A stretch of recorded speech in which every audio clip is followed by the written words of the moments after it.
मेरा मानना है कि आने वाले समय में परिवर्तन होगा, बीजेपी हटेगी और मैंने नारा दिया है कि सभी दल साथ आएं, खासकर जो समाजवादी पार्टी के साथ गठबंधन में थे।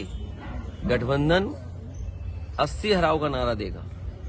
जब 80 हारेंगे तभी भारतीय जनता पार्टी हटेगी और भारतीय जनता पार्टी हटने से ही देश खुशहाली के रास्ते पर जाएगा। इनके पास नारे तो नए नए हैं, अब कह रहे हैं कि डेवलप्ड कंट्री का सपना देख रहे हैं।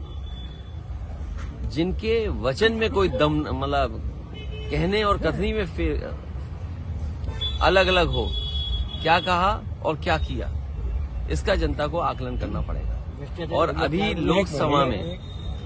लोकसभा में जो नौजवान कूदे हैं, ये सही बात है कि सुरक्षा, और वहां पर सुरक्षा जो प्रधानमंत्री जी का ड्रीम प्रोजेक्ट था, अगर ड्रीम प्रोजेक्ट में जो लगभग 25,000 करोड़ का बना है, वहां की सुरक्षा ऐसी है, तो मुझे लगता है कहीं न कहीं साजिश भी है और षड्यंत्र भी है, क्योंकि कहीं इसी बहाने सरकार की कोई तैयारी तो नहीं है, कहीं इंटरनल सिक्योरिटी और सुरक्षा के बहाने लोगों को डराने की तैयारी तो नहीं है।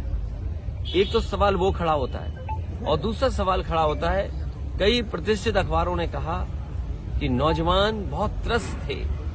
नौजवानों के परिवार से जब जर्नलिस्टों ने बात की तो परिवार के सदस्यों ने बताया कि नौजवान दुखी थे, उन्हें रोजगार और नौकरी नहीं मिल पा रही थी। इसी वजह से गूंगी बहरी सरकार को जगाने के लिए वो नौजवान लोकसभा में कूदे। ये केवल 24 तक हैं और 24 के बाद क्या होगा वो आप जानते हो क्या होगा। ये केवल दिखाने के लिए है, जो कहावत है ना, वो वही है कहावत। ये केवल दिखाने के लिए है, क्योंकि मध्य प्रदेश की बात आपने कही है। मध्य प्रदेश में ये कहा गया और अखबारों में आज भी निकल रहा है, सोशल मीडिया पे आज भी चल रहा है कि जो लाडली योजना थी उसकी वजह से सरकार बनी। देश के प्रधानमंत्री जी ने भी ये कहा कि महिलाओं का वोट ज्यादा मिला। अब आप खुद कल्पना करिए कि लोकतंत्र में जिस नेता की वजह से सरकार बनी हो, वही मामा दुखी हो, मामा को दुखी करना ये अच्छी बात नहीं। और इसका परिणाम जो आने वाला है, तो वो आने वाले समय में 24 को आप देख लेंगे। 24 समाजवादियों ने कहा कि अगर आप अमेरिका से नकल कर रहे हो, आप डेवलप्ड कंट्री बनना चाहते हो, तो जो डेवलप्ड कंट्री में व्यवस्था है वोट डालने की, उसको क्यों नहीं अपना रहे हो आप? अमेरिका जैसा देश जो अर्थव्यवस्था में ताकतवर है, वो अपने आप महीनों बैलेट से वोट डलवाता है। जापान जैसा देश जहां से ईवीएम कभी बनी, वो बैलेट से वोट डलवा रहा है।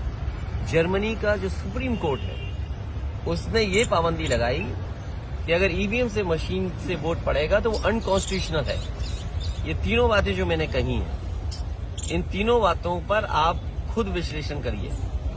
और भारत सरकार ये कह रही है कि हम दुनिया में सबसे ताकतवर देश बनने जा रहे हैं और बनना चाहते हैं। तो क्या अविश्वास के साथ आप ताकतवर बनना चाहते हैं? जनता को विश्वास हो और सीक्रेट बैलेट, आज तो ये पता लग जाता है इस गांव में, इस मजरे में वोट किसको मिलने वाला है, किसको पड़ने वाला है। तो ये सीक्रेट बैलेट कहाँ है वोटिंग? इसलिए समाजवादियों का मानना, मैं आज फिर कहता हूं आपसे, मैं जनता से अपील करूंगा कि समाजवादियों को जिताइए, बीजेपी को हटाइए।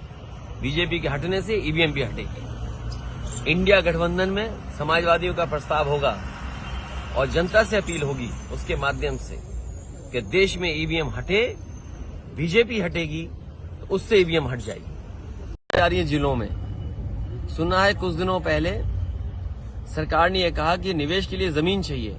जो सरकार 2 साल होने वाले हैं, अगर निवेश के लिए जमीन नहीं ढूंढ पाई है तो निवेश होगा कहां पर?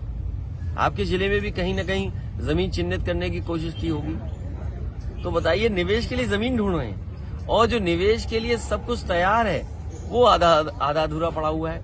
एम्बुलेंस इन्होंने बर्बाद कर दी, पुलिस को बेईमान इन्होंने बना दिया। अभी मैं आया हूं, कई लोगों ने मुझे जानकारी दी कि पुलिस किस तरह अन्याय कर रही है उनके साथ। यहाँ बैठे लोग हैं, राजेंद्र हैं, बैठे हैं, इनके साथ कितना अन्याय हुआ।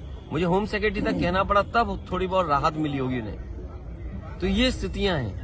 अपने आप व्यवस्था कर ले कोई पुलिस के लिए तो पुलिस मदद कर देगी या निष्पक्ष कार्रवाई हो जाएगी। अगर आपने व्यवस्था नहीं की तो पुलिस आपके पीछे पड़ जाएगी। और अगर आप भी सच्ची खबर दिखाओगे तो हो सकता है आपके खिलाफ भी कार्रवाई हो जाए।